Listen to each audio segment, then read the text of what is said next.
sensível ao toque do abusador. Logo cedo definido pela voz da sua cor. Esquecido pelo pai e a mãe que fez e não criou, mas agradecido a Deus por sua voz, seu avô. Marginalizado só por não ser mais um igual, incapaz de ver beleza em seu corpo natural. Endeusava o branco por não ser o padrão real, mas compreendeu que o mundo é seu, tentar nunca faz mal. Eu sou a voz da resistência preta. Eu sou quem vai em preta, minha bandeira. Eu sou, e ninguém isso vai mudar. Tudo começou a dar certo quando eu aprendi a me amar. E eu sou a voz da resistência preta. Eu sou quem vai em preta, minha bandeira. Eu sou, e ninguém isso vai mudar. Tudo começou a dar certo quando eu aprendi a me amar. Tão pequeno e tão sensível ao toque do abusador. Logo cedo definido pela voz da sua cor. Esquecido pelo pai e a mãe que fez e não criou, mas agradecido a Deus por sua voz, seu avô. Marginalizado e só por não ser mais um igual, incapaz de ver beleza em seu corpo natural. Endeusava o branco por não ser o padrão real, mas compreendeu que o mundo é seu, tentar nunca faz mal. Eu sou a voz da resistência preta. Eu sou quem vai em preta, minha bandeira. Eu sou, e ninguém isso vai mudar. Tudo começou a dar certo quando eu aprendi a me amar. E eu sou a voz da resistência preta. Eu sou quem vai em preta, minha bandeira. Eu sou, e ninguém isso vai mudar. Tudo começou a dar certo quando eu aprendi a me amar.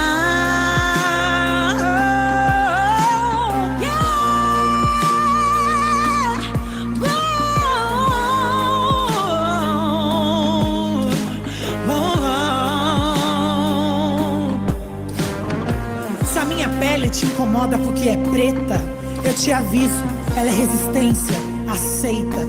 Não tá fácil construir o meu legado, porque as portas fecham, porque eu sou um preto e viado.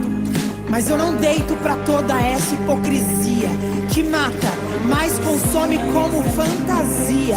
E eu ponho a minha letra nessa melodia pra fortalecer quem sofre e morre todo dia. Seu nariz é lindo, preto. Sua boca é linda. Seu cabelo é lindo, preto. A sua cor é linda. Seu nariz é lindo, preto. Sua boca é linda. E seu cabelo é lindo, preto. A sua cor é linda. E seu nariz é lindo, preto. Sua boca é linda.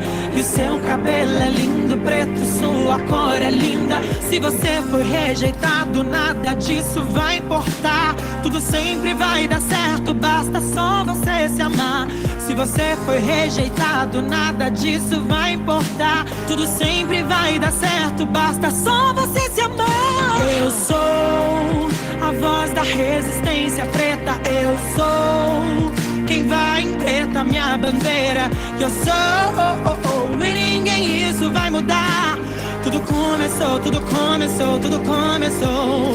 Que eu sou a voz da resistência preta. Que eu sou quem vai em preta, minha bandeira.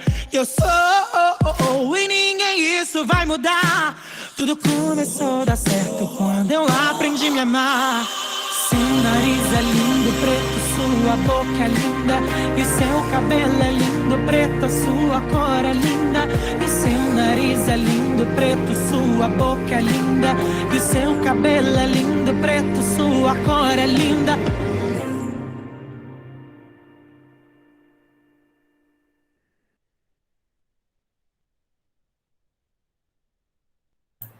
Boa tarde, pessoal. Daqui a pouco nós estaremos dando início ao nosso encontro. Vamos só esperar mais uns 5 minutos para o pessoal poder entrar e daqui a pouco nós iniciamos.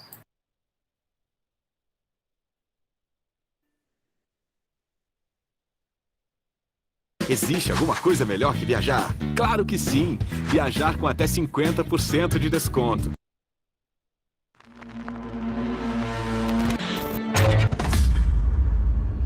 Para chegar.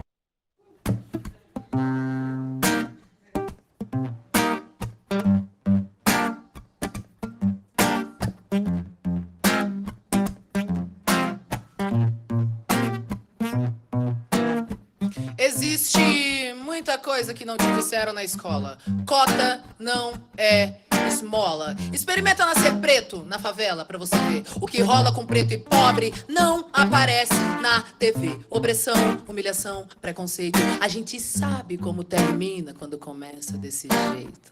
Desde pequena fazendo corre pra ajudar os pais. Cuida de criança, limpa a casa, outras coisas mais. Deu meio-dia, toma banho e vai pra escola a pé. Não tem dinheiro pro busão. Sua mãe usou mais cedo pra correr comprar o pão. E já que tá cansada, quer carona no busão. Mas como é preta, pobre, o motorista grita não. E essa é só a primeira porta que se fecha. Não tem busão, já tá cansada, mas se apressa. Chega na escola, outro portão se fecha. Você demorou. Não vai entrar na aula de história.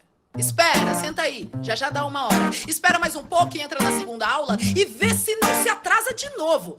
A diretora fala. Chega na sala, agora o sono vai batendo e ela não vai dormir. Devagarinho vai aprendendo que se a passagem é 3,80 e você tem 3 na mão, ela interrompe a professora e diz, então não vai ter pão. E os amigos que riem dela todo dia, riem mais e a humilham mais. O que você faria? Ela cansou da humilhação e não quer mais escola. E no Natal, ela chorou porque não ganhou uma bola. O tempo foi passando e ela foi crescendo. Agora lá na rua ela é a preta, no sovaco fedorento que alisa o cabelo pra se sentir aceita. Mas não adianta nada. Todo mundo a rejeita. Agora ela cresceu, quer muito estudar. Termina a escola, a apostila. Ainda tem vestibular e a boca seca. Seca, nenhum cuspe. Vai pagar a faculdade, porque preto e pobre não vai pra USP. Foi o que disse a professora que ensinava lá na escola, que todos são iguais e que cota é esmola. Cansada de esmolas e sentindo a faculdade, ela ainda acorda cedo e limpa 3 AP no centro da cidade. Experimenta nascer preto, pobre na comunidade, você vai ver como são diferentes as oportunidades. E nem venha me dizer que isso é vitimismo, não bota a culpa em mim pra encobrir o seu racismo. E nem venha me dizer que isso é vitimismo, que isso é vitimismo, que isso é vitimismo. E nem venha me dizer que isso é vitimismo, não bota a culpa em mim pra encobrir o seu racismo. E nem venha me dizer que isso é vitimismo, que isso é vitimismo, que isso é vitimismo. São nações escravizadas e culturas assassinadas. É a voz que ecoa do tambor. Chega junto, venha cá.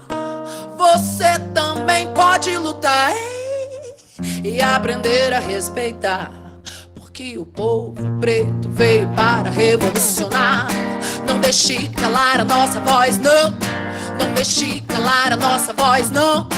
Não deixe calar a nossa voz, não. Revolução. Não deixe calar a nossa voz, não. Não deixe calar a nossa voz, não. Revolução. Nascem milhares dos nossos cada vez que um nosso cai. Nascem milhares dos nossos cada vez que um nosso cai. Nascem milhares dos nossos cada vez que um nosso cai. Nascem milhares dos nossos cada vez que o nosso cai. É peito aberto, espadachim do gueto, niga, samurai. É peito aberto, espadachim do gueto, niga. É peito aberto, espadachim do gueto, niga. Peito aberto, espadachim do gueto, niga.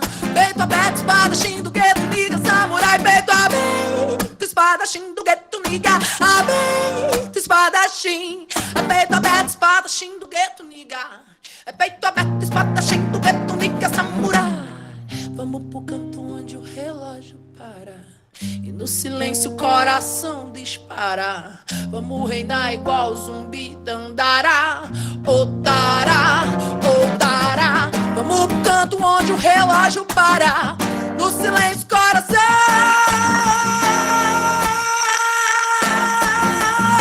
dispara. Otará, Otará, para, dará, Adara ti ti ti ti ta bound. Experimenta nascer preto, pobre na comunidade. Você vai ver como são diferentes as oportunidades. E nem venha me dizer que isso é vitimismo. Não bota a culpa em mim pra encobrir o seu racismo. Existe muita coisa que não te disseram na escola. Cota não é esmola. Cota não é esmola.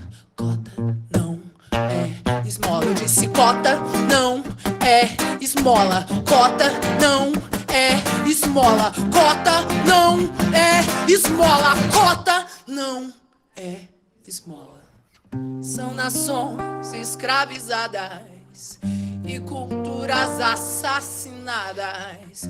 É a voz que ecoa do tambor. Chega junto, venha cá. Você também pode lutar, e aprender a respeitar, porque o povo preto veio revolucionar. Cota não é esmola.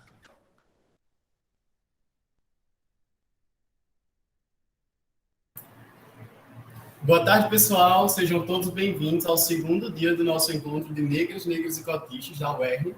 Hoje nós estamos aqui reunidos no terceiro grupo de discussão e lembrando que o nosso grupo ele tem como tema qual o peso do racismo, abordando a saúde do e da estudante negra universitária. Hoje nós temos duas convidadas incríveis que eu gostaria de apresentar para vocês. A primeira é a doutora Vanessa Frederic. Ela é médica pela Universidade Federal do Paraná, programa de residência médica em clínica médica pela Universidade Federal do Paraná e mestre em ensino de ciências da saúde. Atualmente é servidora da Secretaria de Saúde do Estado do Paraná e professora da Faculdade Pequeno Príncipe. Tem experiência na área da clínica médica e saúde coletiva, atuando principalmente nos seguintes temas: vigilância em saúde de populações invisibilizadas e diversidade na medicina, educação em saúde, metodologias ativas, racismo na medicina, saúde da população negra, comanda o canal Hipocondria do YouTube. Também temos como convidada a doutora Viviane Fernandes, que ela é psicóloga com área de atuação em clínica e especialização em terapia cognitiva comportamental. Lembrando que o funcionamento do nosso grupo, se vocês tiverem qualquer sugestão, qualquer dúvida, eu peço que vocês levantem a mãozinha, que é esse botãozinho aqui do meio, na tela de vocês. É só vocês apertarem, quando levantar vai ficar organizadozinho em fila. Então, qualquer dúvida, qualquer sugestão, podem comentar no chat ou então levantar a mãozinha, que assim que terminarmos o espaço de fala, nós abriremos para que vocês possam perguntar e interagir. Eu sou Olímpio Magalhães, sou acadêmico de medicina e também sou coordenador de Negros, Negras e Cotistas do DCA Natália de Melo Alves, sou militante da Kizomba e do Coletivo Enegrecer. Vai ser um prazer estar aqui com vocês e eu espero que vocês possam aproveitar esse momento e possam construir com a gente todo esse encontro. Eu gostaria de falar um pouco, antes de passar a fala para nossas convidadas, sobre como que chegamos a esse tema desse grupo de discussão. Há um mês, quando a gente estava montando ainda o encontro e sobre quais temas seriam pertinentes a gente abordar nos grupos de discussão, o que seria mais interessante de ser abordado, eu sugeri que a gente falasse sobre a saúde da população negra, a relação entre população negra e saúde. Eu iniciei no curso de medicina no ano de 2020, atualmente eu estou no 4º período, e dentro da graduação eu conheci uma instituição chamada IFMSA. A IFMSA é uma instituição que ela procura trabalhar assuntos que não são tão trabalhados durante a graduação dentro da medicina. E atuando como coordenador de Direitos Humanos e Paz, que foi um cargo que eu ocupei durante esse último ano, a gente conseguiu desenvolver várias ações que, se não fossem pessoas pretas na graduação, essas ações não teriam sido desenvolvidas. Então, em maio desse ano, nós conseguimos fazer uma ação que o nome era Assé Curiatotô. E nessa ação a gente conseguiu falar sobre a relação entre a espiritualidade, a religião, a religiosidade com o processo de cura. Então a gente conseguiu fazer essa relação entre o espiritual e o científico. Além disso, no mês de julho, no final de julho e início de agosto, nós fizemos a ação A Saúde Tá Preta. Nessa ação, a gente abordou a conjuntura do negro no Rio Grande do Norte, nós abordamos dermatologia da pele negra, saúde da população negra, o estudante negro na medicina, a saúde mental do estudante universitário negro, a saúde reprodutiva, a situação do LGBTQIA+ negro, enfim, várias temáticas. E foi muito legal da gente ter feito essa ação, porque deu para perceber o quanto é particular essas situações, esses contextos, quando nós falamos da população negra. Então, na minha opinião, era extremamente necessário que trouxéssemos também para cá, também para esse espaço, essa temática tão importante para podermos discutir e ampliar o acesso a esse debate. Então, sem mais delongas, eu gostaria de chamar a doutora Vanessa Frederico para poder falar e espero que todos aproveitem. Boa tarde, vocês me ouvem bem? Show! Obrigada, Olímpio, pelo convite. É um prazer estar aqui falando com vocês, gente. Fiquei super feliz de saber que vocês têm aí um coletivo de estudantes negros organizados aí na universidade de vocês. Às vezes eu me empolgo para falar, então, caso eu ultrapasse o limite aí, vocês me avisam, tá? Que a gente continua depois a conversa no debate. Eu vou compartilhar uma telinha aqui para trazer para vocês algumas questões. Recentemente, na verdade, esse ano, né, eu defendi minha dissertação de mestrado sobre racismo na medicina. E aí, a pesquisa, até a motivação para eu desenvolver essa pesquisa foi justamente porque durante a minha graduação de medicina não tinha quase estudantes negros na minha turma, né? De estudante mulher e negra, eu era a única de quase 100 estudantes. Eu me formei em 2013 na Universidade Federal aqui do Paraná, já tinha políticas de cotas na época, e mesmo assim a quantidade de estudantes negros era mínima e a discussão sobre a presença desses estudantes na universidade inexistente, ausente, simplesmente não tinha qualquer tipo de discussão. Eu entrei em 2007, saí em 2013, nesse período todo, em nenhuma vez, em nenhum evento institucional, ou de diretório acadêmico, ou de DCE, ou de qualquer coisa que fosse, dentro da medicina, pelo menos, não teve qualquer coisa sobre discussão racial. Então, isso me motivou a pesquisar sobre isso atualmente, saber como isso estaria acontecendo, né, no curso de medicina aqui do Paraná, e um pouquinho dessas experiências, do que eu pude levantar, que eu vi que não era muito diferente do que eu vivi durante a minha graduação, e talvez não seja diferente do que vocês percebam na universidade, é o que eu quero apresentar um pouquinho para vocês. Além de provocá-los, de certa forma, também a pensar aqui comigo. Bora lá.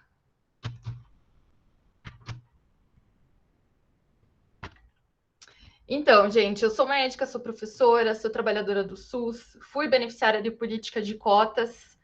Na época, eu me inscrevi para cotas sociais, escola pública, né? E eu eu sabia que era parda, né? Me autodeclarava parda na época, mas não achava que devia concorrer à cota racial, achava que talvez não era justo, porque eu já era cotista de escola pública, sei lá, né? Mas hoje sou autodeclarada mulher negra, sou filha de pai branco e de mãe negra, compartilho vivências comuns, algumas pessoas negras, né, dessa sociedade, mas eu não falo por todas elas. E aí, gente, vou falar especificamente aí da medicina, porque é a minha área, né, de conhecimento aí. Pra vocês terem uma ideia, tem um estudo aí chamado Demografia Médica. Ele acontece já há vários anos, feito em parceria com o CFM e com a FEMUSP. E na sua versão de 2020, ele avaliou o perfil dos estudantes de medicina que se formaram em 2019. Um ano antes, ele descreveu esse perfil para os estudantes que se formaram em 2018. Os estudantes de medicina são, na sua maioria, solteiros, brancos, não têm filhos, dependeram financeiramente dos pais na graduação e ainda moram com eles. A maioria cursou ensino médio em escola particular e fez cursinho pré-vestibular.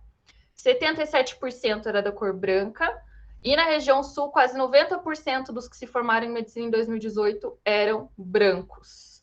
Em relação à renda, 35% deles vieram de famílias com mais de 10 salários mínimos, sendo quase 10% acima de 30 salários mínimos, e apenas 6,8% com renda de até um salário mínimo e meio. Veja, esse perfil aqui dos que se formaram em 2018. 2019 não mudou muita coisa, e já tinha políticas de cotas, né, desde 2012. Então, as pessoas que se formaram em 2019 já poderiam ter acessado a faculdade através dessa política de cotas. Veja que o perfil, pelo menos dentro da medicina, não mudou tanto nos últimos anos. E aí eu trago alguns partes de alguns depoimentos, né, que eu coletei durante uma pesquisa de mestrado de alguns estudantes, como eles se sentem dentro do curso de medicina, sendo estudantes negros dentro desse curso. E aí uma das estudantes relatou assim, ó: desde criança a gente vê sempre que, assim, quem tá assim são as pessoas brancas, né? Na TV a gente vê, lendo em livros dos irmãos Grimm, você vê que as pessoas pretas é a maldição, são pessoas que não são vistas como pessoas bonitas, como pessoas inteligentes. São sempre vistas como pessoas para trabalhos braçais. Parece que todo mundo vai te enxergar como uma pessoa inferior, que não tem competência para fazer as coisas. Não sei, eu me senti inferiorizada, porque parece que toda hora você não serve para fazer as coisas. Parece isso, até você mostrar o seu valor. Então, muitos dos sentimentos, né, dos pensamentos que os estudantes me relataram, por serem pessoas pretas dentro desse curso, que é ainda majoritariamente branco e elitizado, foram sentimentos negativos, medo de sofrer racismo, baixa autoestima, insegurança, sensação de não pertencimento, e até fenômeno do impostor, né, que é aquela sensação de você não deveria estar ali, ali não é o seu lugar, que você tá ali por acaso, que, né, não era para você estar ali. E quando eu perguntava para eles assim, tá, e você acha que tem algum estereótipo, né, de estudante de medicina? E aí eles falavam assim, olha, parece que a pessoa, o estudante de medicina, parece que ele nasceu para ser estudante de medicina, porque ele é branco, se não, quando muito, é branco, loiro, de olhos azuis. Alguns descreveram assim, não bastava só ser branco, é branco, loiro, de olhos azuis, deixando assim evidente aquele estereótipo eugenista mesmo, né, de qual é a raça superior, qual é aquilo que tem valor, né, aquilo que pode ocupar um curso de medicina numa faculdade. E enquanto, né, a outra estudante falou, não, as pessoas pretas são aquelas que estão para servir, né? E aí uma delas contou assim, que teve um congresso lá, né, foi 2 dias de congresso, no primeiro dia teve um jantar, nesse jantar quem servia as bebidas eram as pessoas pretas, quem servia as coisas eram pessoas pretas, quem estava na organização eram pessoas pretas. Não eram tidas como pessoas que faziam alguma apresentação lá na frente, não, eram pessoas que estavam na organização, né, que estavam ali para servir. E aí veja como isso vai ao encontro, né, daquele estereótipo que a sociedade tem do lugar que a pessoa preta pode ocupar na sociedade. Um dos estudantes contou assim, que estava numa palestra, né, um evento lá do curso dele, e dentre as palestras tinha uma palestra de canabidiol. E aí eu fui para a palestra, enfim, sem ter um motivo especial, daí eu saí da palestra, fomos para o coffee break, tava todo mundo comendo, daí essa menina da minha sala, com a qual eu não tenho intimidade, nunca conversei, enfim, não era muito amigo dela, ela veio puxar papo, né, aquele jeito, tudo bem, tudo bem. Qual a palestra que você tava agora, Pia? Eu tava na de canabidiol.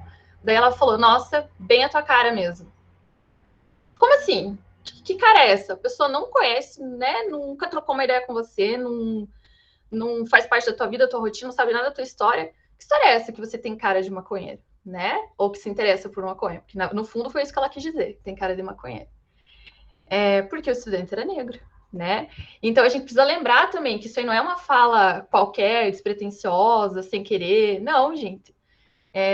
Qual que é o tratamento que um jovem branco recebe e que um jovem preto recebe ao ser confundido, ou, né, ser automaticamente associado ao estereótipo de alguém que consome substâncias ilícitas, etc., né? A outra estudante falou assim, ela relatou um momento que ouviu uma frase racista, enfim, de um colega, e aí foi tentar conversar com esse colega, que o que ele tinha falado era uma fala racista. E daí ela falou assim, né? E o pedido dele de desculpa não foi o pedido de desculpa. Ele falou, galera, foi mal por ter falado isso.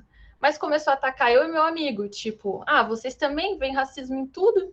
A gente começou a discutir, a conversa ficou muito calorosa, até que ele atacou meu amigo por ser pró-unista, e daí falou que não era por eu ser escurinha que eu tinha que ser violenta. Então, veja que como esse racismo se manifesta dentro das instituições, né? Em 2020, né, que foi ano passado que eu fiz essas entrevistas, 2020, toda hora a galera falando de racismo, falando de machismo, falando um monte de coisa, mas como isso sai naturalmente na fala das pessoas e elas não percebem, negam e não admitem que estão sendo racistas. Uma outra estudante relata uma situação outra, né? Que é assim, eu lembro que uma vez a gente foi para o banheiro, aí ela tinha colocado a necessaire dela em cima da mesa da pia e foi escovar o dente. Aí minha amiga também é preta, ela é bem pouco retinta, mas ela é preta, tem o cabelo bem cacheado.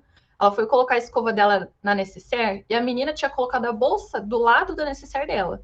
Aí a menina viu, arrancou a bolsa com tudo e colocou do outro lado da pia, lá longe, né? Então essa é uma situação corriqueira aí, né? Dia a dia, vai lá no intervalo, tal, escovar o dente depois do almoço. Tua colega de turma branca, vai lá, cata a bolsa, põe do outro lado da pia, porque você chegou perto. O que quer dizer isso, né? Da onde que vem isso aí, de pré-julgar que as pessoas pretas são criminosas? Qual que é a origem disso, né? E aí eu trago para vocês o conceito de racismo institucional, que é o fracasso das instituições, das organizações, em ofertar um serviço adequado em virtude da cor, da cultura, da origem racial, da origem étnica. E esse conceito, gente, de racismo institucional, ele foi cunhado pelo Stockley Carmichael e Charles Hamilton, que eram militantes do Partido Panteras Negras. Ah, então já existiu um partido que era só de pessoas pretas? Existiu, gente. Estados Unidos, anos 60, 70, estava lá. Mas a gente acha que a ciência é neutra, que a medicina é neutra, que a saúde é neutra, né? Que política e saúde, essas temáticas não se misturam, né? E aí a gente deixa de conhecer um monte de coisa que outras pessoas já passaram por isso, já militaram nesse campo, já estudaram a respeito, e a gente sequer sabe da existência delas, né?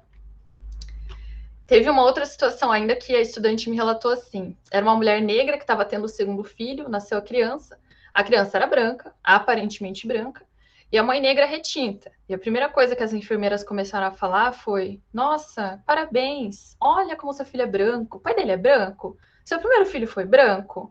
Eu fiquei pensando, meu Deus, a criança nasceu saudável, sabe? Não importa se o primeiro filho é branco, se o pai dele é branco, mas elas começaram a falar: parabéns, seu filho é branco. Gente, 2020, vocês estão entendendo o que é isso? Nasce uma criança, ao invés de ver se a criança está bem, não está, tananã, começa a discutir por que a criança nasceu branca e a mãe é preta, se o pai é branco, se não era, se outro filho era, né? O que é isso? Olha esse aqui, né? A estudante foi fazer um atestado médico para uma mulher que tinha sofrido um aborto e após o procedimento de curetagem, né, rotineiro que se faça as documentações no sentido de afastamento, né, do trabalho, do serviço, para a pessoa poder repousar, se recuperar em casa e tal. E geralmente quem faz essas funções nos estágios de medicina são os acadêmicos, são os estudantes. E aí essa estudante foi fazer os papéis normalmente, e aí o preceptor, né, o médico responsável pelo atendimento, falou para ela: por que você fez o atestado? Ela não tem cara de quem trabalha. Mas o que é cara de quem trabalha, né? Então, veja, se não fosse essa estudante que está lá fazer o documento, fazer o cara assinar, tananã, se fosse um atendimento normal, o cara ia falar: não, isso ali tem cara de quem trabalha, eu não vou nem oferecer o atestado, né? É assim que o racismo se manifesta, gente. É assim que o preconceito e a discriminação vão cada vez mais tirando direitos das pessoas. E isso vai se traduzir depois na saúde como maior mortalidade das mulheres negras, maior falta de analgesia no parto, né, ou menos analgesia do que deveria, um pré-natal piores condições, né, desse atendimento. Então, ele não vai se manifestar assim de forma explícita, do tipo: eu não vou te atender porque você é uma mulher negra, ou então, não, eu vou te atender em 2, 3 minutos porque você é uma pessoa preta. Não, a pessoa não vai falar isso, mas a atitude dela, os comportamentos, aquele pensamento que está socialmente, aquela crença de que o negro é inferior, que o negro pode se lascar, que ele pode ter um tratamento pior, ele está disseminado na sociedade. Isso é uma ideologia racista e que serve a uma função na nossa sociedade de classes. Para não me estender muito, né? O que se fala muito também é que, não, mas no Brasil, peraí, o racismo não é uma questão contra pretos, contra negros. O racismo é uma questão de classe social, porque o preconceito é contra pobre.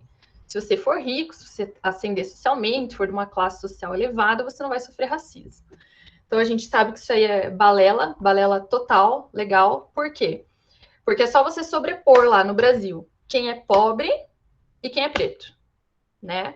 Então, você vai ver que A questão de classe social no Brasil é uma questão racial, que a raça, a cor da pessoa determina os espaços que ela vai ocupar, as oportunidades que vai ter, e que essa construção, ela não se deu de uma forma aleatória, ela se deu socialmente, através de um processo histórico, que fez com que pessoas negras, no Brasil, ocupassem essas posições, ocupem proporcionalmente mais a favela do que os condomínios de luxo, né? E isso está dado através de uma construção histórica, de uma base material que é racista. E como já dizia aqui, ó, teve um pensador que, sobre o pensamento de Fanon é esse carinha aqui, ó, Frantz Fanon. Talvez você já tenha ouvido falar, talvez não. Mas Frantz Fanon foi um psiquiatra negro martinicano que participou muito ativamente de lutas antirracistas, principalmente pela libertação, né, da Argélia. E ele tem um livro, né, chamado Pele Negra, Máscaras Brancas, dentre vários outros. E o que ele coloca, né, que essa alienação do negro não é uma questão individual, e sim um fenômeno socialmente construído, que opera como engrenagem de um sistema político capitalista, sendo o racismo também um mecanismo de distribuição de privilégios em sociedades marcadas pela desigualdade. Recomendo que vocês conheçam o pensamento desse carinha aí. Outra pessoa que eu recomendo que vocês conheçam é a Neuza Santos Souza. Então, também psiquiatra negra, a Neuza Santos Souza da Bahia, né? E ela fez toda a dissertação de mestrado dela pesquisando sobre a situação das pessoas negras em ascensão social no Brasil, né? Então, ela entrevistou 10 pessoas, fez toda uma análise do discurso dessas pessoas e tal, através de história de vida. E ela escreveu assim no livro dela, Tornar-se Negro, de 1983, que foi, inclusive, bem recentemente relançado aí. Antes estava bem difícil achar esse livro, agora esse ano foi relançado. Então ela fala assim, tendo que livrar-se da concepção tradicionalista que o definia econômica, política e socialmente como inferior e submisso, e não possuindo uma outra concepção positiva de si mesmo, o negro viu-se obrigado a tomar o branco como modelo de identidade, ao estruturar e levar a cabo a estratégia de ascensão social. A história de ascensão social do negro brasileiro é, assim, a história de sua assimilação aos padrões brancos de relações sociais. Então, uma das formas das pessoas pretas se colocarem nessa sociedade foi através do embranquecimento. Como uma forma de sobrevivência, né, gente? E tanto é que pessoas negras de pele mais clara como a minha, por exemplo, tanto é que eu não me reconhecia uma pessoa negra até poucos anos. E isso, inclusive, faz com que a gente tenha a dificuldade de identificar o racismo e que, inclusive, negue a existência de racismo, porque tanto pessoas brancas e negras sofreram por esse processo de embranquecimento, passaram por esse processo, pelo mito da democracia racial, e desconstruir isso é uma tarefa que cabe a nós nesses espaços de resistência. Então, a Angela Davis coloca que numa sociedade racista não basta não ser racista, é necessário ser antirracista. E essa frase virou clichê, né? Todo mundo fala, escreve, repete, põe por aí nas redes sociais e tudo mais. Mas o que isso daí quer dizer, né? Não dá para falar em saúde da população negra sem falar de racismo, e é por isso que eu fiz essas provocações, que não adianta só eu trazer um monte de dados, de estatística aqui, se a gente não entender da onde vem esse problema e qual a origem desse problema. Não dá para falar de racismo sem apontar que a gente vive numa sociedade de classes, e não dá para combater o racismo, de fato, sem questionar o modo de produção capitalista que se beneficia desse sistema de opressão. Então, é muito interessante uma sociedade de classes, uma sociedade capitalista, que algumas pessoas sejam colocadas no lugar de inferiores, de menor capacidade intelectual, de tendência natural para trabalhos braçais, etc, etc, né? Porque você consegue aprimorar os mecanismos de extração de mais-valia, de exploração da força de trabalho de pessoas brancas e não brancas. Pelo mesmo motivo, a gente fica criando preconceito contra a população LGBTQIA+, a gente coloca tudo aquilo que está fora da normatividade hétero, branca, europeia, tido como o outro, né? A gente aprimora os mecanismos de exploração, porque daí a gente fala assim para aquela pessoa branca que é pobre, ela é branca e ela é pobre, mas você fala assim, ó, se você não quiser trabalhar, tem aquele outro ali, ó, tem aquela pessoa preta ali, ó, que ela tá querendo o teu trabalho. Então, ou você aceita esse salário ruim aqui, ou senão, aquele outro ali que tá sem trabalho vai querer ocupar o teu lugar. É melhor você aceitar isso daí. né? Então, é uma forma que você tem de aprimorar aí a forma da exploração, ou seja, o racismo, ele traz prejuízos a toda a população, as pessoas brancas e as não brancas. Obrigada, gente.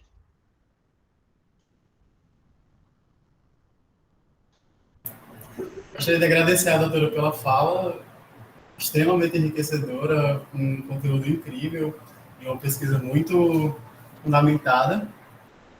Inclusive, gostaria de relembrar a vocês que se alguém tiver alguma pergunta, alguma sugestão, pode colocar no chat, que posteriormente nós iremos abrir para fala, para perguntas, enfim.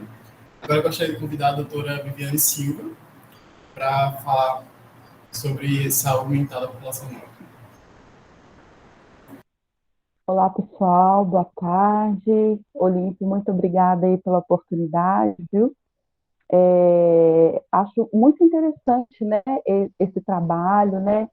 Eu acho que tem que ter mais vezes, não no mês, né, da consciência negra, mas em outros momentos também, porque é muito importante, né, trazer a consciência para a sociedade, né? E, assim, achei muito interessante mesmo e agradeço muito aí pela oportunidade, tá bom? Eu vou estar falando, né, um pouquinho, né, sobre o racismo, né, como ele influencia na saúde mental, né, das pessoas pretas.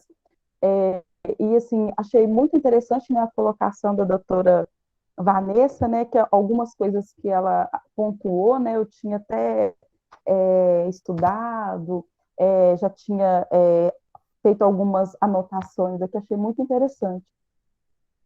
E é algo que me chama a atenção, né, porque a psicologia, ela muito branca, no sentido de quando a gente para poder estudar, né, os filósofos, né, os pensadores, grande parte dos pensadores, né, a maioria deles, né, são pensadores brancos, filósofos brancos, né, e me chamou muita atenção, fez eu lembrar, né, da faculdade. Eu formei em 2018 e na minha sala, pretas, era eu e uma amiga. E teve um dia que eu olhei para ela e falei assim: nossa, amiga, você já reparou essa sala? É só eu e você, de pretas aqui. Como é que vai ser isso? Como é que vai ser lá fora? Quando a gente tiver no mercado de trabalho, como é que vai ser isso? E trouxe para nós duas ali até um momento de insegurança. E nos estudos, né, que fiz, né, nesses dias, o IBGE, ele fala que 54% da população brasileira entra em pardos e pessoas negras, pessoas pretas.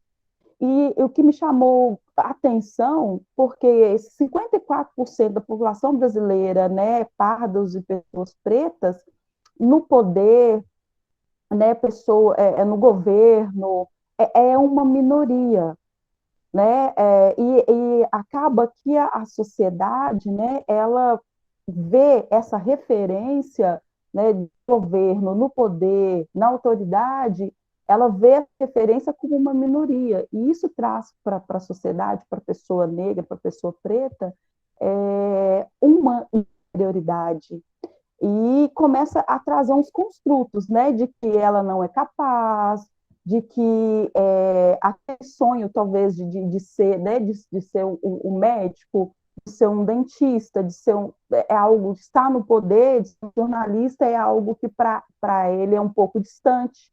E ele começa a entrar digamos assim, o seu inconsciente começa a entrar numa uma rejeição de si. A gente pode dizer que é o racismo, né, internalizado. Ele começa a ter esse racismo internalizado. E aí entra o adoecimento, porque muitas pessoas pretas cometem suicídio. Por quê? Por conta dessa não construção da subjetividade, do autoconhecimento. Eu vi um relato, né, de um psicólogo, uma pessoa relatando que ela procurou um psicólogo preto. E ela preta, e ela falando, né, da sua experiência ali do racismo. Aí ele pontuou para ela assim, não, mas isso é coisa da sua cabeça, isso não existe. Então, assim, muitas vezes essa falta de validar, né, as emoções, né, da pessoa preta, validar, né, realmente aquilo que ela faz, né, aquela dor, isso traz conhecimento. Algo também que me chama muito a atenção é a hipervigilância. O que seria a hipervigilância, né? A gente vê muitos casos, muitos relatos aí, né, né, de racismo, da pessoa entrar no supermercado e tá uma pessoa branca, uma pessoa negra, e aí a pessoa negra que foi a que roubou, e aí isso traz para o sujeito, para o indivíduo, uma hipervigilância, porque ele acaba achando que nossa, será que vão achar que eu roubei? Será que vão achar que eu fiz isso? Será que vão achar que eu sou responsável por isso? Decorrente, né, a esse fato, vem trazendo aí transtornos de ansiedade, respostas fisiológicas, né, que é taquicardia, sudorese, transtorno do pânico, transtorno pós-traumático, depressão, né, e o suicídio. Eu penso, sabe, que a psicologia preta, ela poderia investir muito mais nessa questão do autoconhecimento, né? Enquanto quando o paciente entra no consultório, com essa busca, né? Com essa dúvida, né? De quem ele é, de falta de pertencimento, né, de não gostar do seu cabelo, não gostar do seu tom de pele, não gostar da sua boca, do seu nariz, e ela trabalhar essa questão dessa subjetividade, desse autoconhecimento. Algo que me chamou a atenção também, que poderia haver também intervenções, né, nas crianças, porque essa construção ela começa também na infância, principalmente na infância, onde essa criança ela é inserida, né? Muitas vezes eu lembro que eu, quando criança, eu recebia vários apelidos, assim, que eu ficava muito triste, eu chorava, eu falava para minha mãe falava assim, Viviane, deixa para lá. E aquilo eu fui crescendo, achando que minha cor era feia, que eu era uma pessoa ruim, que eu não era igual às outras pessoas. Então, eu vejo que a intervenção, né, no consultório, trabalhando essa questão do autoconhecimento, da subjetividade, né, no paciente, e principalmente ali na criança, ali, que é o começo de tudo, né, é muito importante. E também eu percebo a questão da necessidade de validar a dor do outro, né, o sentimento do outro, a fala, né, do outro, enquanto ali aquele que vivencia o racismo, né, e o preconceito. E eu penso que também, assim, quantas pessoas hoje, né, cometem o suicídio por não sentirem pertencentes à sociedade, né, não conseguirem se ver realmente como ela é e aceitar como ela realmente é. Então, assim, eu vejo que falta aí intervenções de políticas públicas, falar mais sobre o adoecimento, né, o que o racismo traz, o adoecimento que o racismo traz aí na população preta, acho muito importante.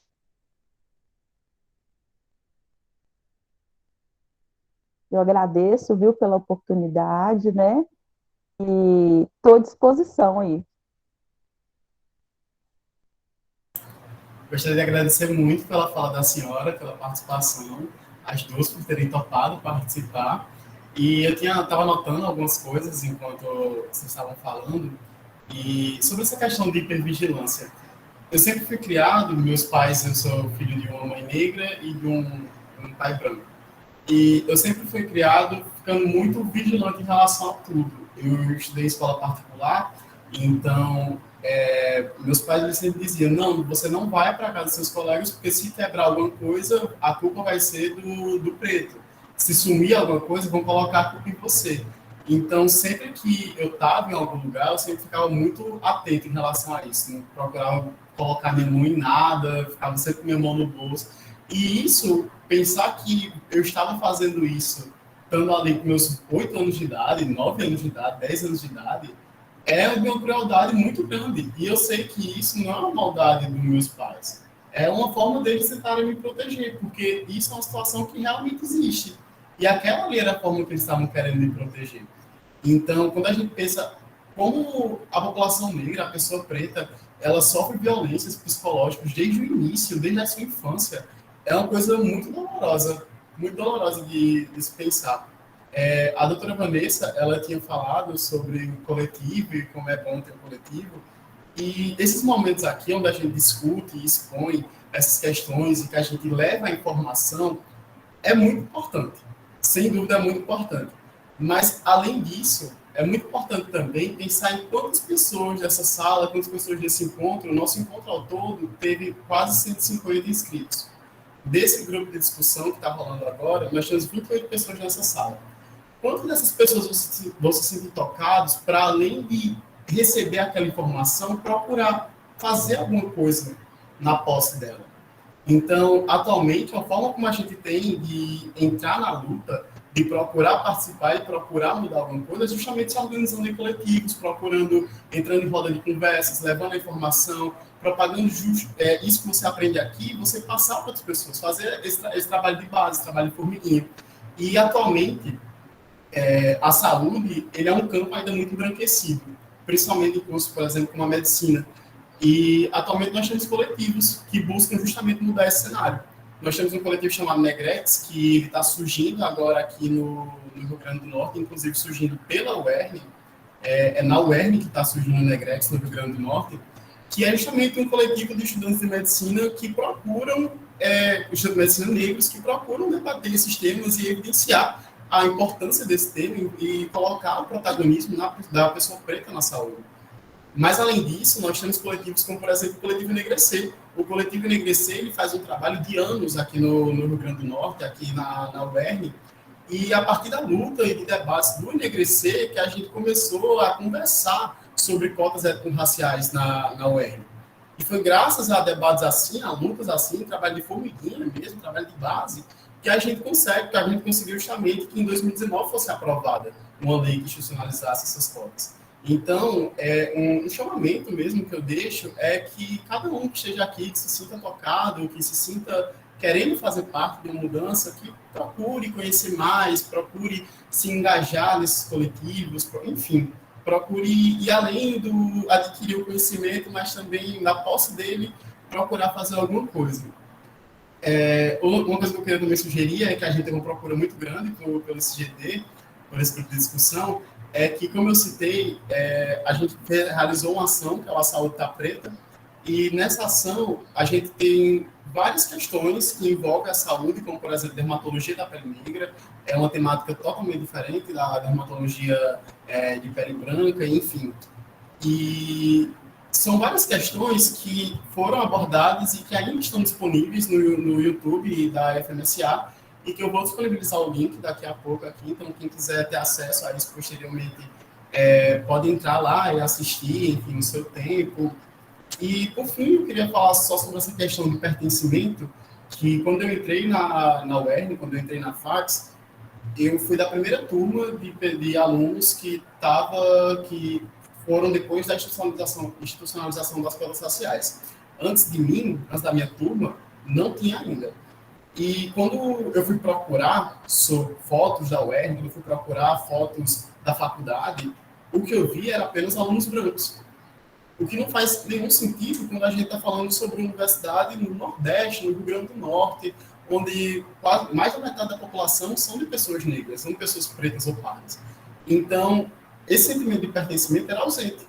Quando eu penso quantas vezes eu fui atendido por algum profissional de saúde negro, em toda a minha vida eu só fui atendido por um médico negro.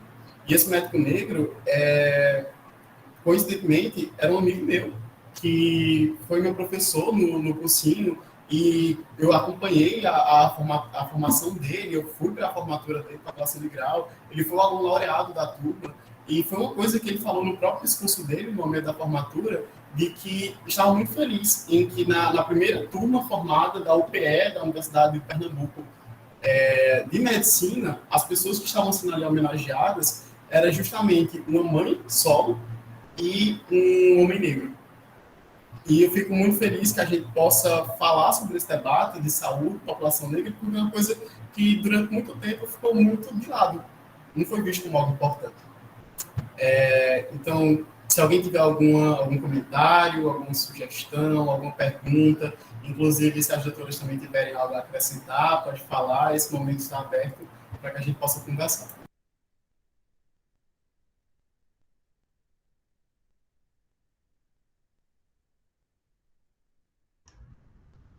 Acho que é mais reforçar mesmo o que o Olímpio colocou dessa importância de vocês não se verem sozinhos, né? Por mais que a presença dessas pessoas negras no corpo docente, na própria coordenação de curso, né, em outros espaços, ainda seja muito pequena, o que às vezes vai fazer com que vocês, por exemplo, não tenham discussões sobre esses assuntos, né? Então, uma matéria vocês vão estudar e, infelizmente, a perspectiva, a abordagem que vai ser dada é sempre tendo como padrão, geralmente, uma pessoa branca, de classe média, heterossexual, sem deficiências, cisgênero, né? Então, se não for a partir de vocês, estudantes, através dos coletivos que vocês organizam, através de centros acadêmicos, através de diretório acadêmico, da IFMSA, se não for iniciativa de coletivo Negrex e tudo mais, de vocês começarem a se organizar e pautar, olha, peraí, mas como é que a gente vai estudar isso pensando na maioria da população brasileira, pensando na população indígena, pensando na saúde da mulher trans, pensando na saúde de uma pessoa bissexual. Se isso não for pautado por vocês, dificilmente será pautado assim, pelos próprios professores que estão ali, pelos próprios coordenadores de curso, que infelizmente não enxergam essa demanda por não fazer parte, muitas vezes, da realidade deles, por desinteresse, por preconceito, por discriminação que eles mesmos têm. Então, é super importante esse trabalho de vocês. E quando vocês provocam isso dentro da instituição de vocês, dentro dos espaços de vocês, o pessoal é obrigado a se mexer, a se coçar e atender a essas demandas que vocês levantam. Então, esse trabalho de vocês, essa atuação de vocês, política dentro da faculdade, é super importante. Até porque quando a gente não fala e quando a gente não mostra presença, eles se sentem livres para falar atrocidades, para acharem que podem reproduzir esses discursos que durante anos estavam livres para dizer, e agora não estão mais. A gente não está mais em silêncio, a gente tem voz, a gente vai rebater, a gente vai debater de frente com essas violências, essas opressões.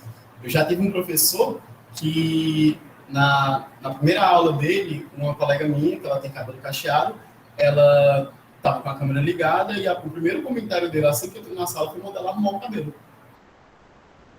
E assim, o cabelo dela estava normal, o cabelo dela é cacheado, o cabelo dela estava perfeito. Mas foi o primeiro comentário dele. E nesse dia, no lugar da gente ficar calado, nós não ficamos, nós respondemos. Ela respondeu, meu cabelo está arrumado, meu cabelo é assim, e é bonito desse jeito. Então, é importante que a gente se mostre presente para mostrar que eles não têm o direito de continuar falando essas coisas. O Jefferson Pereira Duarte, ele comentou aqui no chat, as instituições embranquecidas tendem a normatizar o sofrimento das pessoas pretas, de forma que o racismo estrutural cria um contexto psicossocial que torna ainda mais difícil o acesso a tratamento de saúde mental.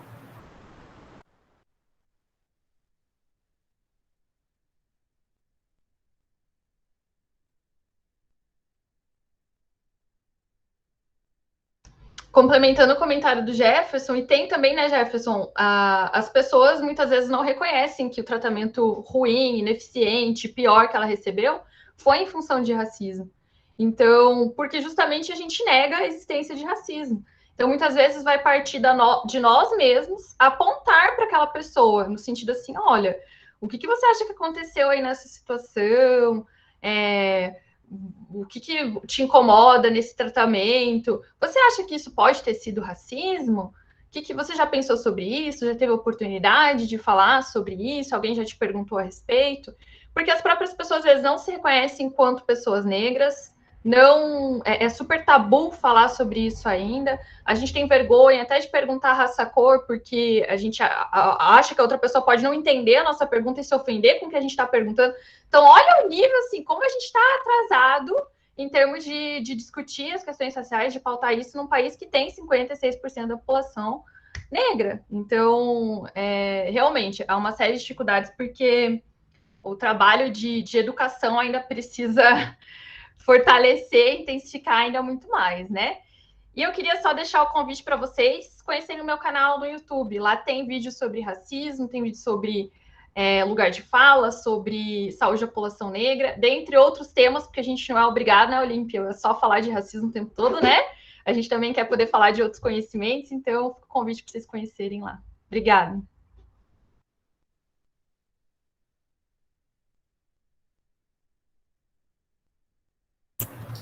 A Antônia Bruna Medeiros Almeida Ferreira comentou: sou filha de mãe branca, pai preto, não nasci tão retinta como meu pai. Entrei por cota racial e me disseram que era errado eu usar. Fiquei sem entender. Uma coisa interessante sobre quando eu entrei na universidade é porque minha pele ela não chega a ser retinta, mas ela também não é clara. E uma coisa que eu ouvi muito era que eu não deveria ter usado cotas raciais para ter entrado na UERJ.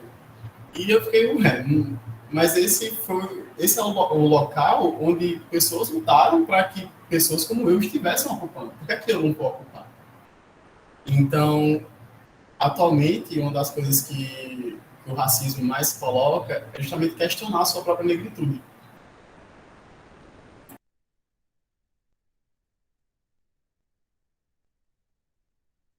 Por isso que é importante, né, esse autoconhecimento, essa construção da subjetividade, né, que nesse momento aí de questionar, de houver esse questionamento da sua negritude, você tem como pautar, né, porque você tem essa construção aí, quem é você no meio da sociedade, né, é muito interessante mesmo a construção desse autoconhecimento, de você na sociedade, né, enquanto pessoa, pessoa preta.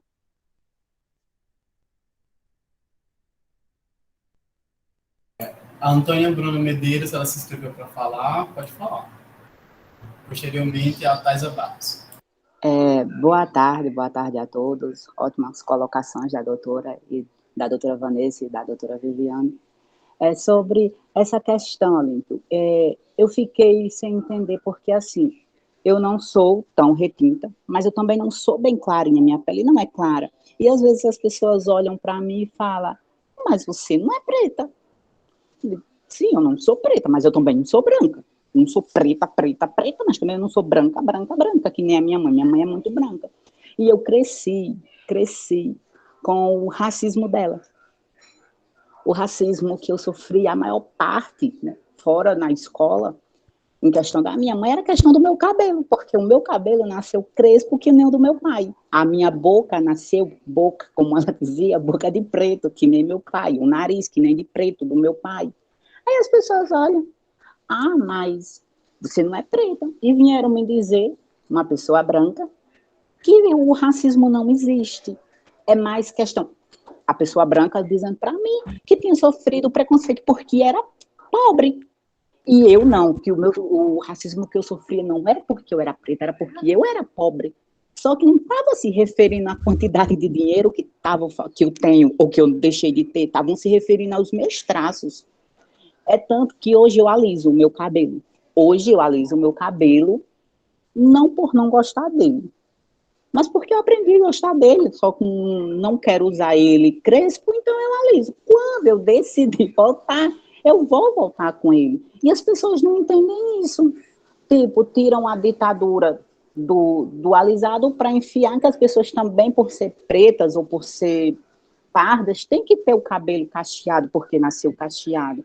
Aí, na minha aula, eu sou de Ciências Sociais, a minha professora de Antropologia me fez uma pergunta na classe. E qual é o problema das mulheres pretas alisarem o cabelo?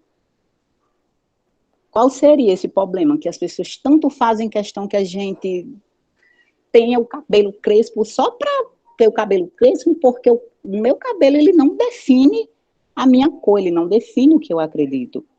Ele não define a minha pessoa. Eu aliso porque eu gosto de alisar.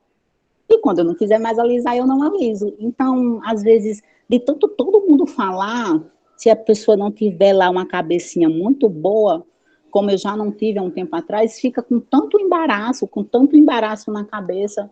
E aí eu fico, como é que eu posso ajudar? Como é que eu posso levar adiante? Porque assim, eu também não tenho tanto conhecimento.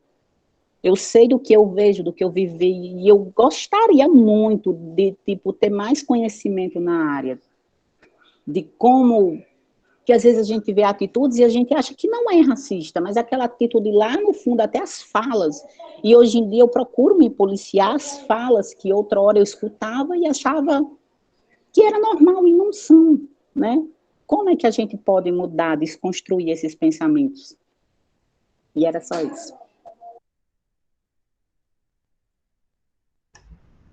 Queria comentar a fala da Antônia. Antônia, nunca vai estar bom, Antônia, nunca, tá? Então, assim, você só consegue lidar bem com isso estudando, entendeu?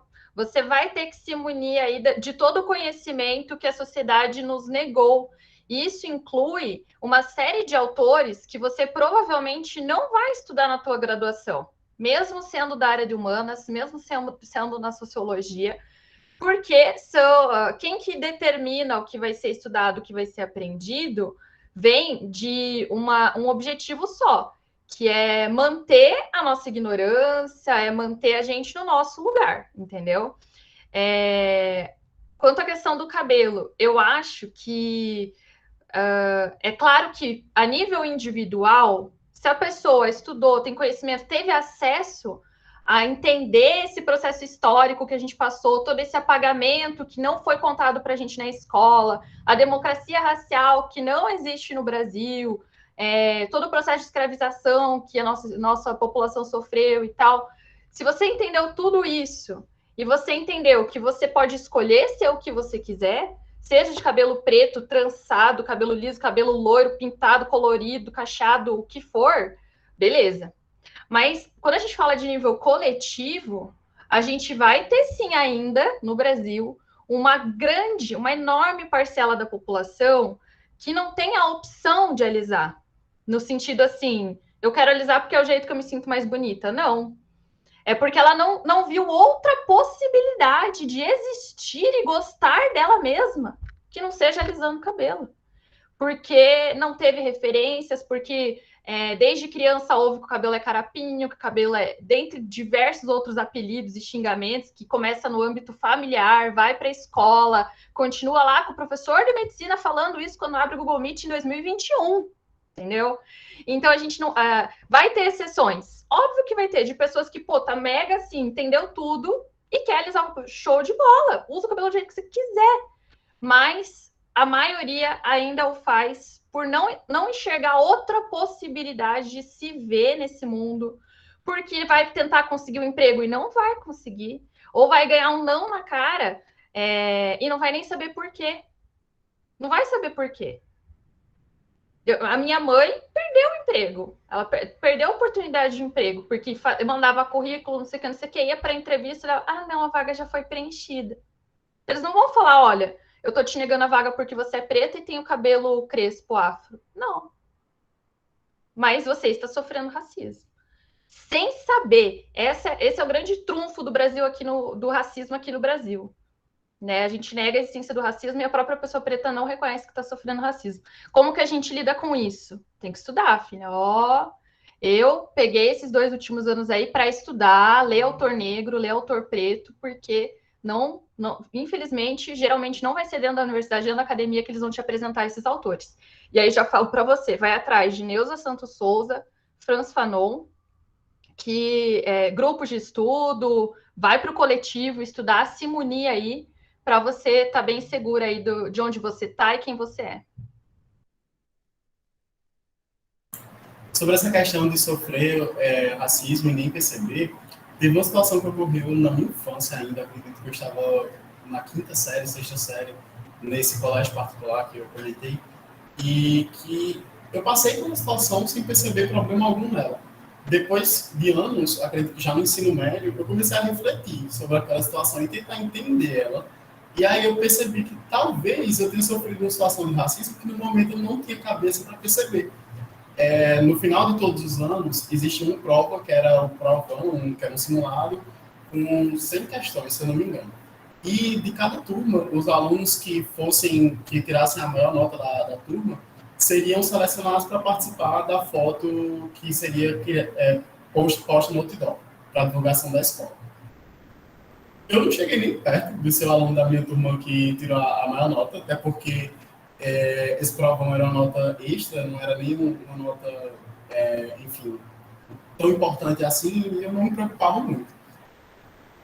E foi escolhida a pessoa da minha turma, foi escolhida a pessoa de todas as turmas, e por algum motivo, que na época eu não sabia, a coordenadora da escola entrou em contato comigo e disse que foi feito um sorteio com todos os alunos da escola e que eu tinha sido aluno sorteado para também fazer parte da foto. Eu disse, nossa, então vamos. Não sei porquê, mas vamos. Anos depois eu comecei a prestar atenção, pensar sobre como era aquela escola naquela época, eu percebi que de toda aquela escola, de 380 alunos que tinha naquela época, eu era o único aluno negro. O único de toda aquela escola. Então, assim, é uma grande coincidência eu ter sido aluno sorteado. Eu gostaria de convidar agora a Thaisa Barros para falar.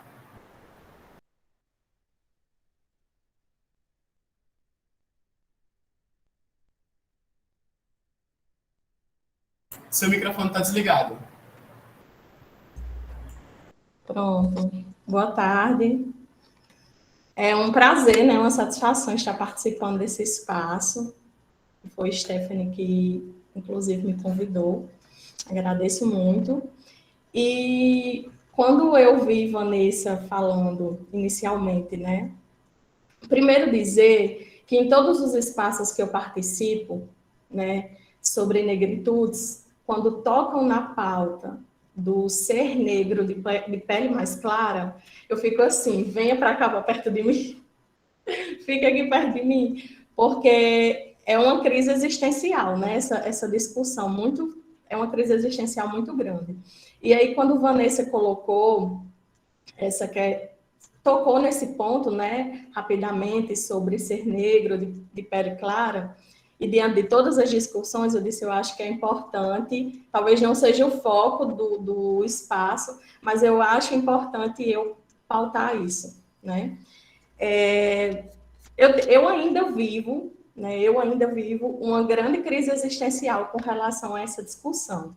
Aos poucos, né, eu passei a estudar, a ler, a pesquisar, a estudar, né, para sair dessa discussão de negritudes, dessa parte mais superficial, né, e compreender uma discussão mais profunda, inclusive ter acesso a essa discussão, que é bastante problemática, tanto por espaços que eu já participei, quanto com pessoas negras que eu já conversei, diversas, quanto pelas próprias teorias que eu já li. Essa pauta do colorismo, por exemplo, essa discussão do colorismo é bastante problemática, né?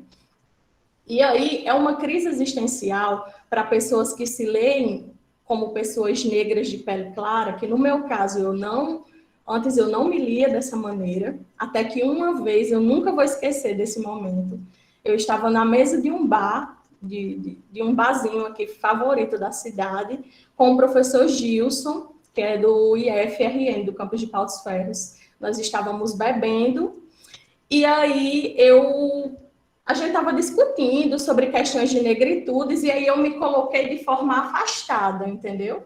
Eu coloquei as outras pessoas de forma englobada, enquanto pessoas negras, e, me coloquei num determinado contexto de forma afastada. Aí ele disse, mas por que você sempre se coloca de forma afastada nesse tipo de discussão? Aí eu disse, porque eu não sou negra, né, Gilson? Aí ele disse, você é sim negra. Aí eu disse, oi? Eu nunca esqueci isso. Aí ele disse, é sim. Aí eu lembro que o que me causou mais impacto foi quando ele citou o exemplo de John Willis, que ele se lê como uma pessoa negra, né? E ele disse, por exemplo, o Jean Willis é uma pessoa negra. Eu disse, sério, Gilson? Eu enxergo ele como uma pessoa branca. Aí ele começou a falar várias coisas, né? Adentrar nessa discussão do colorismo. Aí ele até disse, pronto, você leia um pouquinho sobre colorismo. E a partir daí eu comecei a ler. Ainda é e comecei a me enxergar, não só a partir dessa discussão, mas da discussão da ancestralidade, né? Enfim. E aí eu comecei a me enxergar, a me ler, e aos pouquinhos adentrar, né, nessa questão, porque eu pesquiso literatura, eu sou da literatura, de letras português, e pesquiso literatura brasileira contemporânea, né, marginal. E aí entra também nessa margem da literatura, a literatura negra. E aí eu fui começando a me aprofundar, primeiro com escritores da literatura, depois com teóricos, e fui cada vez me enxergando e, de certa forma, me destacando nessa discussão. E aí, pronto, primeiro recebi um convite do Causa, daquele Pau dos Ferros, né, do RN, para mediar uma discussão voltada para o colorismo, aí depois outra aqui, outra acolá, e aos poucos eu fui adentrando, mas eu ainda vivo uma crise existencial, porque é muito complicado, inclusive dentro do próprio movimento negro. Eu lembro que uma vez, no rolê da militância, eu estava conversando com um amigo meu, que inclusive ele pesquisa negritudes, né, desde a graduação, mestrado, doutorado, e ele é negro de pele bem escura, né, retinta. E aí eu coloquei para ele, desabafei para ele, né, esse meu processo de uma provável descoberta da minha própria história, que eu não consegui enxergar não enxergava antes por essa perspectiva, até pela falta do conhecimento, né? Aí ele pegou e olhou para mim e disse, mas você não é uma mulher negra, eu não te enxergo assim. Aí é que eu fiquei numa crise existencial. Aí lá vai eu conversar com o Gilson de novo, né? Aí Gilson, não, mas não entre por essa seara das pessoas lhe definirem enquanto mulher negra ou não deixe as pessoas validarem uma questão que é sua, uma descoberta que é sua, né? Um processo singular seu. E aí, Vanessa, eu até quero que você tesse alguns comentários com relação a esse ponto que eu estou trazendo, porque cada espaço que eu vou, que alguém adentra um pouquinho nesse ponto, eu sempre peço para a pessoa colocar sua opinião, como ela enxerga tudo isso, até mesmo para mim, de forma pessoal, né, enquanto militante, enquanto alguém que está adentrando, ocupando esses espaços, discutindo isso em espaços públicos e me alinhando, né, melhor. É isso, eu só queria trazer esse comentário e te ouvir. Show, vou comentar um pouquinho. Então, assim, ser negro, você vai ter, por exemplo, vai depender da tua construção histórica, vai depender da região do país que você mora. Então, por exemplo, eu moro em Curitiba, no sul do Brasil. Aqui, a definição socialmente estabelecida do que é ser uma pessoa negra pode ser muito diferente de uma outra região do país, pela cultura daquela população, pela proporção de pessoas negras naquela população, etc. Como a colega antes estava falando, a Antônia, né? Ela trouxe uma série de elementos na fala dela que demonstravam claramente que, socialmente, ela é uma pessoa negra, uma pessoa preta, né? Então, ela fala assim, peraí, as pessoas me ofendiam em função do meu fenótipo, em função do tamanho do meu nariz, em função do aspecto do meu cabelo, em função do tamanho do lábio, né? Então, peraí, isso aí claramente tem um cunho que vem de um processo histórico que coloca esses traços fenotípicos como característicos de uma pessoa inferior e que aqui no Brasil a pessoa pode até achar que não, mas você não é tão escurinha assim, não, mas você não é tão pretinha assim. Ao contrário, elas ainda vão falar isso como elogio, vão falar você é negra? Não, você não é negra, você é morena. Deus o livre ser negra, uma coisa tão horrível, né? Quem quer ser negro nessa sociedade? Não, você não é negra, preta, jamais fale isso, né? E eu lembro que quando falavam isso para minha mãe é uma mulher negra, uma mulher preta, minha mãe é preta, pele retinta. E aí falavam para ela assim, não, mas você não é negra, negra é aquele lá azul da África, você não é, você é morena. E aí minha mãe, ela se posicionava, ela falava assim, não, eu sou negra sim, com muito orgulho. E eu não entendia isso, entendeu? Eu falava assim, nossa mãe, mas não precisa ficar brava com a mulher, né? Ela não quis te ofender e tal, não sei o quê. Quando acontecia algumas coisas assim de loja, de perseguir, de tirar as coisas, de guardar, não sei o quê, eu sempre tentava, tipo, falar pra minha mãe, não, mãe, isso aí não foi nada, você que tá enxergando coisa, não sei o que, não sei o quê. Porque pela construção que a gente tem, gente. A gente é formado pelo que a gente vê na escola, pelo que a gente vê na televisão, pelo que a gente lê nos livros, pelo que a gente vê no filme, no cinema e tal, tá?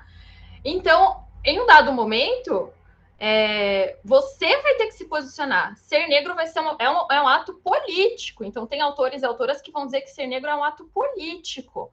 E aí, eu já resgato algumas frases aqui para trazer para vocês, mas tem do Abdias Nascimento e tem da Lélia Gonzalez, que também são autores que eu recomendo para vocês conhecerem, especialmente a Lélia Gonzalez, que vão colocar para você assim, olha, você não nasce negro, você torna-se negra, porque é um processo de construção de identidade, resgate de história, e que eu, por exemplo, se eu botar lá uma chapinha, uma roupa assim, assado, não sei o quê, posso passar como branco em alguns espaços.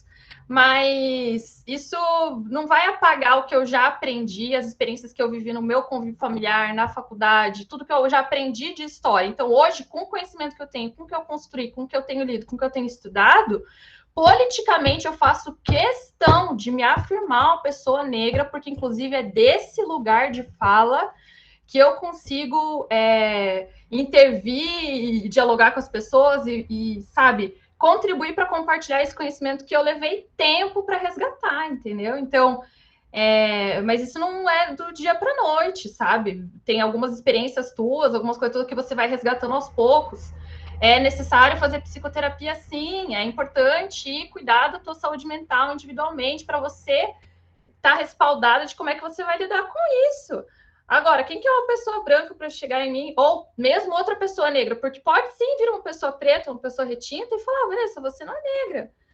Ok, não vou discordar do que você pensa. Se você quiser debater, quiser discutir, vamos aqui junto, ó. Tem aqui a referência tal, o que eu vivi assim, a minha visão política, minha visão de mundo, a questão econômica, a quem beneficia o racismo, quem se beneficia de negar a existência de racismo, né?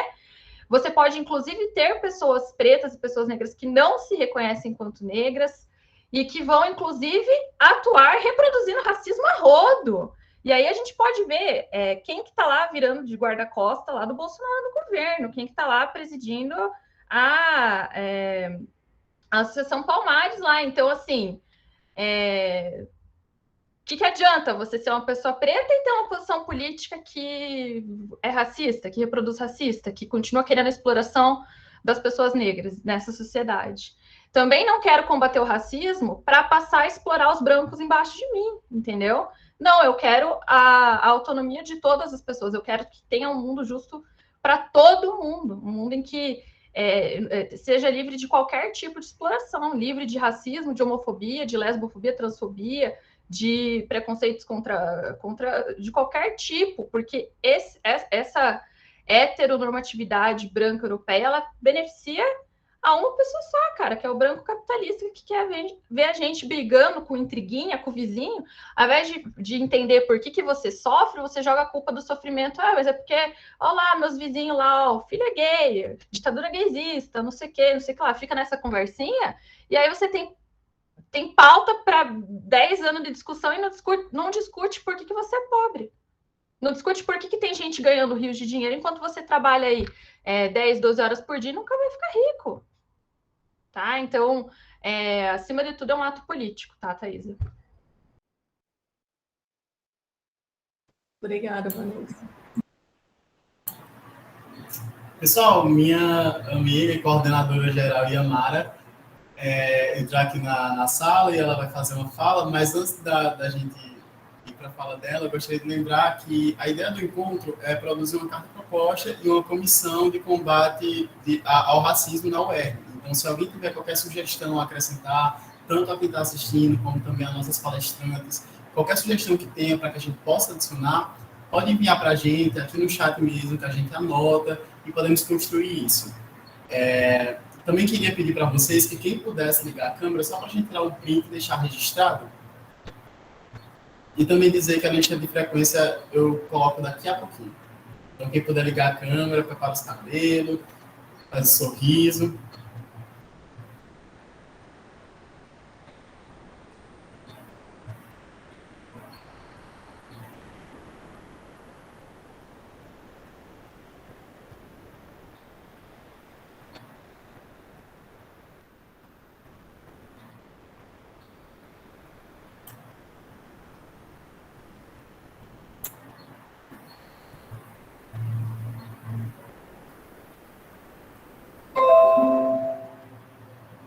Pronto, fotinho tirada. Muito obrigado. Yamara, pode falar. Boa tarde a todos e todas. Boa tarde, Vanessa. Estava aqui ouvindo as suas colocações e me sentindo muito contemplada, principalmente, Thaisa, que você colocou. Saudade, viu? Com muita satisfação, gente, que estou passando por aqui. Já passei nos outros GTs, estou entrando um pouquinho tarde, não consegui ficar para o debate nas 3, né? Porque, enfim, não tem como. Mas gostaria muito de ter participado, de ter colaborado mais, de poder colaborar mais com vocês, mas eu sempre que entro num espaço de negritudes, né, de pessoas negras, de debate sobre a nossa população, eu entro e sempre tenho a impressão, que eu acho que é mais ou menos isso, que é como um círculo de vivência, e na verdade chega até a ser algo mais imagético, porque a gente se sente realmente nesse espaço de círculo de vivências, de que a gente vai compartilhando um pouco do que a gente tem e do que a gente vive, e isso eu acho que nos deixa mais confortável, e mais ainda, nos dá a possibilidade de falar quando nós temos todo um processo histórico que diz que o nosso lugar é o lugar de silêncio, né? Seja calando as nossas vozes de diversas maneiras, porque não tem como falar da população negra, não tem como falar sobre as nossas vidas sem falar as diversas maneiras de silenciamento que tem nessa sociedade. Desde os lugares em que nós somos colocados historicamente, desde o lugar, né, dos lugares de subalternidade, desde o lugar de que a forma de nos manter em silêncio é com um tiro, né? Marielle Franco está aí para dizer isso, e ao mesmo tempo está aí para dizer que nós, eu sou de letras, Thaisa também, Stephanie está aqui também, não sei quem são as outras pessoas, mas que para a gente toda forma de silêncio também é um discurso. O silêncio também diz muito. Mas quando a gente consegue romper esse silêncio para falar, para, na verdade, expressar, para que vocês ouçam e saibam o que nós estamos querendo há muito tempo dizer, quando a gente consegue fazer isso, é como se a gente tivesse quebrado as grades gastas, né? Como se a gente tivesse arrancado de nós o que nos prende há tanto tempo, e ainda assim temos muitos e muitas presos e presas, porque eu tenho certeza que para nós não faz sentido sermos livres sozinhos. Não faz sentido avançar sozinho se tiver ali, a gente passa ali na esquina e tem lá uma mãe com uma criança, né, passando fome, porque a fome hoje bate na nossa porta como já bateu lá atrás. Eu não passei fome, mas minha avó passou. E hoje eu vejo nas pessoas que gritam nas ruas pedindo comida. E quem são essas pessoas que gritam nas ruas pedindo comida? Quem são as pessoas que batem nas nossas portas pedindo comida todos os dias? Os carros, aqui, né, aqui em Açu é comum ter um carro passando com um alto-falante e alguém no microfone pedindo comida, pedindo dinheiro, porque está doente, porque está com fome. E quem são essas pessoas? Isso tudo, em cima de uma balança, a gente consegue quebrar a balança, porque o peso do racismo, ele quebra balanças. E nós estamos aqui nesse lugar de debate, esse GT, ele tem uma tarefa importantíssima, né, que é do externar o que a gente tem, de externar o peso do racismo sobre nós e de compartilhar isso. Porque quando a gente compartilha, aí eu vejo que a minha história não é só a minha. A minha história é como a de Thaisa, que não me enxergava uma pessoa negra até que alguém me dissesse. Ou até que eu fosse para uma universidade privada, me sentir sozinha dentro de uma sala de aula e achar esquisito, porque na hora do intervalo eu não tinha dinheiro para comprar um lanche. de achar esquisito, porque todo mundo ia para a faculdade e eu era a única que não conseguia chegar na faculdade, porque eu estava trabalhando, chegava lá mais de 8 horas da noite, porque eu não tinha dinheiro para pagar um ônibus, para pagar a passagem. Né? Então, isso foram fatores totalmente desmotivantes para mim, que desisti da faculdade, mas que hoje foram fatores que me fizeram reconhecer quem eu sou, que me fizeram entender que essa história não é só a minha história. E é por essa história que não é só a minha, que esse terceiro encontro de negros, negras e cotistas se coloca à disposição, porque é para debater, porque a mudança da sociedade passa pela universidade. Qual é a sociedade que nós queremos? Qual é a universidade que nós queremos? Uma universidade enegrecida, mas enegrecida a ponto de ter negros e negras ocupando todos os espaços dentro da universidade. Não adianta, isso é que eu já falei lá, essa parte especificamente, falei lá no GT de assistência estudantil, né? E aí aqui eu vou reforçar que não adianta termos pró-reitorias dentro da nossa universidade que entende a importância, que somente entende a importância de debater as questões da população negra dentro da universidade. Nós precisamos de pró-reitorias que entendam a importância que é ter negros e negras construindo essas pró-reitorias. E aqui eu deixo como uma proposta, né, para a carta proposta que vai sair desse GT, né, que possamos lutar dentro da universidade, que essa gestão do DCE e que outras que vierem por aí também lutem por isso, que possam lutar para que tenhamos cotas, para que tenhamos uma porcentagem de pessoas negras ocupando as pró-reitorias da nossa universidade. Porque não há como o debate sobre a negritude, debater sobre as nossas vidas é muito bonito, né? É muito interessante, nos eleva um pouquinho o sentimento da outra pessoa de que, tipo, caramba, eu estou conseguindo debater sobre outras questões da sociedade, mas para nós debater é fundamental. Mas é muito mais importante atuarmos, colocarmos pontos não somente como pautas, mas como práticas. E esse terceiro encontro, ele vem para dizer isso, que a gente está aqui debatendo, a gente está aqui no campo do diálogo, mas a gente também esteve nas ruas batendo de frente, estaremos nas ruas também dia 20 de novembro batendo de frente, que a gente está no campo do diálogo e do embate também. Estaremos no campo do revide até que estejam contra nós apontando armas. E aí lá, eu acho que foi em 2018, o povo ia votar com o livro na mão. Né? Mas essa arma, o livro, continua sendo a nossa arma. Tem pessoas que não sabem ainda, e essa é a nossa tarefa dentro da universidade, é sermos as extensões dos sonhos e das esperanças da população negra que ainda não sabe que esse lugar é o lugar delas. E a gente está aqui para dizer que esse lugar é o nosso lugar, porque, como o tema do nosso encontro estou onde eu sempre quis estar, né? Eu estou aqui, e eu tenho certeza que outras pessoas também estarão aqui, que nós, né, a UERN, ela tem essa capacidade de colocar estudantes para lecionar, para ir para o mundo, para abraçar, porque do mesmo jeito que a UERN é um abraço à URN, né, nós sabemos sair de dentro dessa UERN sabendo que nós também somos o abraço às nossas comunidades e principalmente para dizer às pessoas que esse lugar é o lugar delas, que tenhamos sempre uma UERN de portões abertos para a população negra, que tenhamos uma UERN que entenda a importância da população negra na universidade como uma prática, e uma prática que não precisa ser encobrida, uma prática que não precisa ser silenciada, porque o nosso lugar é da voz, o nosso lugar é da extensão. E dizer, Vanessa, mais uma vez, agradecer, estou vendo aqui Viviane lindíssima, com essa câmera ligada, a todos e todas que estão aqui, eu espero que vocês tenham tido um ótimo debate e que saiam desse GT lutando, né, na perspectiva de luta para que tenhamos um mundo melhor para os nossos e as nossas. E que as pessoas brancas, né, precisam também entender qual é o papel delas na luta junto com a gente. Nós precisamos de vocês também para que vocês ocupem o lugar do antirracismo. Né? O racismo a gente já bate de frente com o racismo todo santo dia, mas a gente também precisa de vocês para pegar lá aquele coleguinha que está sendo racista e se colocar nessa tarefa do antirracismo para que consigam debater e também combater isso. E que estamos aqui à disposição na luta, né, nas trincheiras, para dizer que nós lutamos por um mundo cada vez melhor e que esse mundo melhor passa por dentro da nossa universidade. Muito obrigada, viu?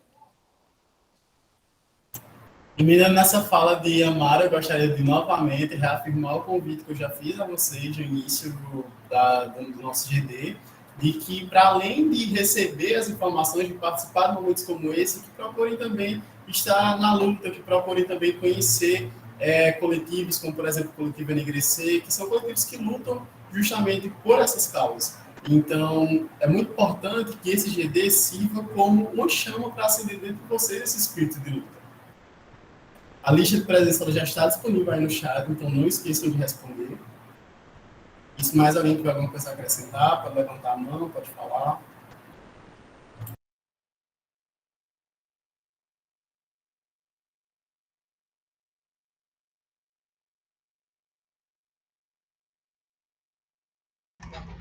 Só aproveitar, então, para fazer a propaganda da minha dissertação de mestrado, tá? Chama Racismo na Graduação de Medicina, manifestações e enfrentamentos na perspectiva discente, tá? Quem quiser deixar o e-mail aí, eu encaminho logo mais para vocês. Eu fiz de uma forma bem didática mesmo ali os capítulos, que o objetivo era esse mesmo, era juntar os conhecimentos que eu pude reunir aí nesses últimos 2 anos estudando aquilo que a gente não aprende na escola. Então lá vocês vão encontrar bastante referência de outros autores negros, autoras negras, pesquisadores negros e negras, antirracistas, anticapitalistas, para que vocês possam embasar bastante as discussões e os enfrentamentos que vocês vão se debater por aí, né, dentro dessa universidade, ok? Quem quiser, eu encaminho na sequência lá e ficarei muito feliz se vocês aproveitarem um pouquinho do que está lá.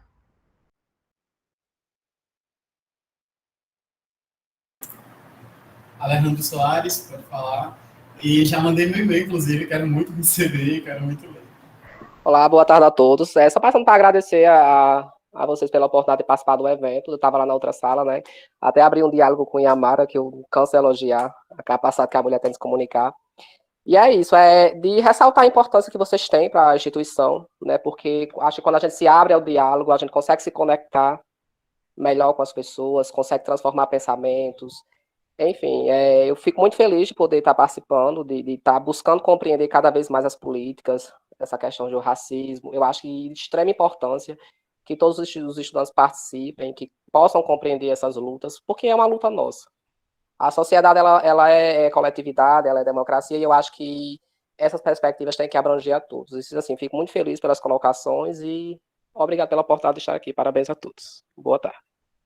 Gente, parabéns a vocês por esse evento, viu? É difícil, eu fiz muito evento nesses últimos 2 anos por causa da pesquisa que eu estava fazendo, e aí racismo emergiu como um tema que todo mundo quer debater, ainda mais nessa época do ano, o pessoal chama muito, e é difícil o pessoal falar, o pessoal debater mesmo, e sair com proposta de ação. Não adianta só a gente ficar na conversa, não, tem que ter proposta de ação, e nesse sentido parabenizo demais vocês que estão aí no 3º encontro de vocês que já tiveram como conquistas a cota na universidade de vocês, e que isso aí seja só o começo de uma grande luta que vocês vão ter, não só durante a universidade, durante o movimento estudantil, mas depois na vida profissional de vocês, que a luta segue, beleza? Feliz com o convite, muito obrigada.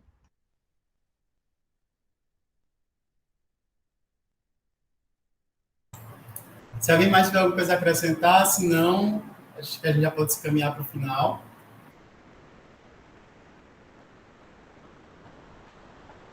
Gostaria só de lembrar que mais tarde nós ainda temos a agenda do encontro. Nós teremos a plenária final às 19 horas. A lista de presença já está disponível, então não saiam do Meet sem responder. E acredito que é isso. Gostaria novamente de agradecer a doutora Viviane e a doutora Vanessa. A fala de vocês foram incrível, a contribuição de vocês foi incrível. Muito obrigado por terem topado participar. E pode falar, doutora. Não, eu quero somente agradecer mesmo pela oportunidade, né? E, assim, parabenizar vocês pelo belíssimo trabalho, né? E por essa força, essa garra, né? De ir à frente mesmo dos nossos ideais, né? Dos ideais, né? Que não é só de uma pessoa, né? Igual a Yamara falou, mas de todo mundo aí, enquanto sociedade preta, negra, pardo, né? E é isso, parabéns, viu?